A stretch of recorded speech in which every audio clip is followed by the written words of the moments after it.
Dakizuen bezala, gure Ontza elkartearen 75. urteurrena ospatzeko bildu dira. 1991 hasi zen Ontzaren ibilbidea. Hemen bertan, Ogiolaberri etxe hontan, lagun batzuk elkartzeko ohitura hartu zutenean.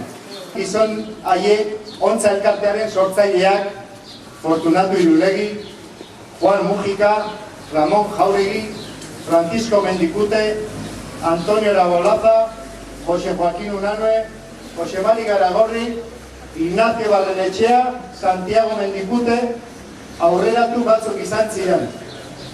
Elkarte bat sortzeko eta legeztatzeko pausu eman zuten. Ontzako gaurko lehendakari gisa, eskerrek eman nahi dizkiet gure aurretikan elkartean lemazein izan diren guztiei. Benetan, eskerrik asko gure aurreko guztiei. Ez ditugu ahazten, ez da ere hilak diren bazkideei.